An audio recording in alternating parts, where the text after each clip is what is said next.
ಪುಷ್ಪ ಅಂದ್ರೆ ಫ್ಲವರ್ ಅನ್ಕೊಂಡ್ರ ಡೈರೆಕ್ಟ್ರೆ? ಗೊತ್ತು ಸರ್, ಫ್ಲವರ್ ಅಲ್ಲ, ಫೈರು. ಅಲ್ಲ, ವೈಲ್ಡ್ ಫೈರ್. Wild fire. ಡೈರೆಕ್ಟ್ರೆ, ಪುಷ್ಪ ರಿಲೀಸ್ ಆಗಿ ಇನ್ನೂ 1 ವಾರ ಆಗಿಲ್ಲ ಅಷ್ಟೇ, ಆಲ್ರೆಡಿ 1000 ಕೋಟಿ ಕಲೆಕ್ಷನ್. ನಾವು ಒಂದು ಸಿನಿಮಾ ಮಾಡೋಣ, ನಾನೇ ದುಡ್ಡು ಹಾಕ್ತೀನಿ. ನಾವು ಮಿನಿಮಮ್ 100 ಕೋಟಿ ಮಾಡ್ಲೇಬೇಕು. ಒಳ್ಳೆ ಕತೆ ಇದೆ ಹೇಳಿ. ಮಾಡೋಣ ಸರ್, ಮಾಡೋಣ. ಒಂದು ಒಳ್ಳೆ ಕತೆ ಇದೆ ಸರ್. ನೀವೇ ಸರ್ ಹೀರೋ. ನಿಮ್ ಎಂಟ್ರಿ ಸೀನ್ ಹೆಂಗಿರುತ್ತೆ ಗೊತ್ತಾ ಸರ್? ಕತೆ ಹಂಗಿರ್ಲಿ, ನಾವು 100 ಕೋಟಿ ಬಿಸ್ನೆಸ್ ಹೆಂಗ್ ಮಾಡೋದು ಅಂತ ಹೇಳಿ. ಸರ್ 100 ಕೋಟಿ ಮಾಡ್ಬೇಕು ಅಂದ್ರೆ ಜನ ಟಿಕೆಟ್ ತಗೊಂಡು ಫಿಲಮ್ ನೋಡ್ಲೇಬೇಕಾಗಿಲ್ಲ ಸರ್. ಸಿನಿಮಾ ರಿಲೀಸ್ಗೂ ಮುಂಚೆನೆ audio rights, remake rights, dubbing rights, satellite rights, OTT rights ಅಂತ ದುಡ್ಡು ಮೇಲೆ ದುಡ್ಡು ಮಾಡ್ಬೋದು ಸರ್.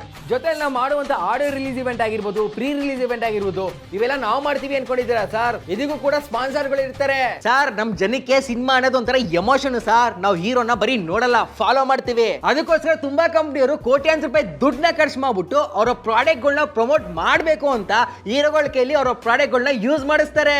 ಇದಷ್ಟೇ ಅಲ್ಲ ಸರ್, ನಾವು ಸಿನಿಮಾಗೆ ಹೋದಾಗ ಸ್ಟಾರ್ಟಿಂಗ್ ಅಲ್ಲಿ ಮತ್ತೆ ಇಂಟರ್ವಲ್ ಅಲ್ಲಿ ಎಷ್ಟು ಆಡ್ ಪ್ಲೇ ಮಾಡ್ತಾರೆ ಹೇಳಿ? ಒಂದು ಒಳ್ಳೆ IP ಇರೋ ಸಿನಿಮಾ ಬಂದಾಗ ಎಷ್ಟು ಆಡ್ ಅವ್ರು ದುಡ್ಡು ಕೊಡ್ತಾರೆ. ಹೆಂಗಿದೆ ಸರ್ ನನ್ನ 100 ಕೋಟಿ ಐಡಿಯಾ? ಹೌದಾ ಡೈರೆಕ್ಟರ್, ಹಿಂಗೆಲ್ಲ ದುಡ್ಡು ಮಾಡ್ಬೋದಾ?